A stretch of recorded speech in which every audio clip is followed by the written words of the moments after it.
Bonjour. Alors dans cette vidéo, et comme promis, je vais vous donner la réponse de l'énigme que je vous ai soumise il y a quelques jours sous forme de poème. Alors tout d'abord, un grand merci pour celles et ceux qui se sont prêtés au jeu et qui ont tenté de résoudre cette énigme qui est finalement restée énigmatique. Et oui, vos réponses ont tourné sans cesse autour du pot, mais sans jamais sauter dedans. De là à imaginer que le mot soit imprononçable, il n'y a qu'un pas que je franchis aisément. Pourtant, il y avait un anagramme et un homophone qui me semblaient assez explicites. Tu nous caresses ou nous transperces, tu nous endors ou nous éveilles, tu nous habites tous, insecte ou inceste. Qui es-tu ? Il s'agissait donc de la frontière de l'inceste, c'est-à-dire la loi qui, telle que l'évoque le poème, tisse les frontières physiques et psychiques de notre intimité, élabore la confiance en soi, structure notre façon d'aimer et de nous ouvrir aux autres et au monde, et donc fonde notre identité humaine. Et oui, au début de sa vie, l'enfant se trouve dans une fusion vitale et créatrice.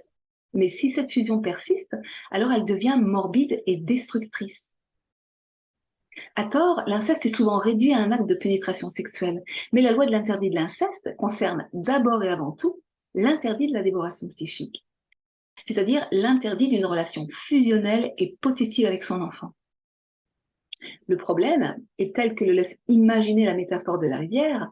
La frontière de l'inceste est sinueuse, mouvante, fluctuante, car elle change selon le contexte et les âges de la vie. Entre amour créateur et amour dévorateur, alors il n'est pas toujours aisé de trouver la juste mesure. Et pourtant, cette loi fondatrice n'est pas seulement une loi sociale, car elle est le pendant d'une loi cosmique primordiale qui est la loi d'expansion. Car en effet, issu du vide originel, l'univers est vivant. Il est doté d'une conscience appelée conscience primordiale qui s'expanse et s'auto-régénère en permanence. En clair, la vie ne se détruit pas et ne se dévore pas elle-même. Elle va toujours dans le sens de la vie, s'expanse et se multiplie en permanence. La nature même de la vie est abondance et prospérité. Nous sommes les enfants de l'appel de la vie à elle-même. Vos enfants ne sont pas vos enfants.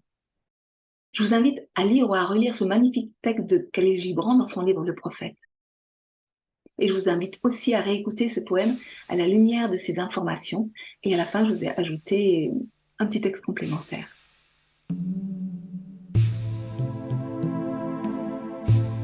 Au cœur de la vie, au cœur de la mort, tu es un mystère que personne n'ignore. Fusion originelle ou magma informe, parfois je t'implore, parfois tu me dévores. Telle une rivière aux courants innocents, tu dessines les berges de lieux interdits. Tes eaux sont profondes, tes reflets esquis, tes ondes indécentes, tes flots insoumis. Ô rivière, rivière de l'oubli, émane en ton sein un désir inassouvi, qu'il est bon de s'étreindre dans tes bras infinis. Égare aux novices, dont tes eaux se nourrissent, à vouloir se baigner, tu finis par les noyer. Car si par malheur il me vient le vice de forcer l'orée de tes lieux sacrés, tu deviens insecte, belle araignée. Tu tisses ta toile invisible et viciée. Je m'englue dans ta poisse, je deviens sacrifice. Emmêlé, ficelé, tu n'as plus qu'à sucer toute ma sève, toute ma moelle, tellement tendre à manger. Et je deviens coquille vide, légère à flotter sur tes eaux mortifères. Je dérive à crever.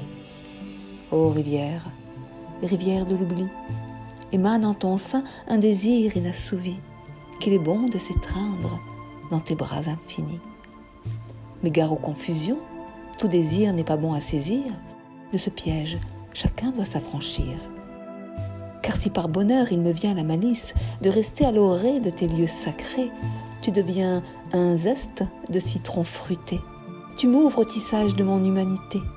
Je me relie à ma source, je deviens créatrice. Je pétille mes moustilles de ma sève sucrée. Je croque la vie à pleines dents. Je suis vivante là, tout dedans. Je contemple tous tes mystères, posant là une belle frontière. Tu nous caresses ou nous transperces, tu nous endors ou nous éveilles, tu nous habites tous, insectes ou inzestes.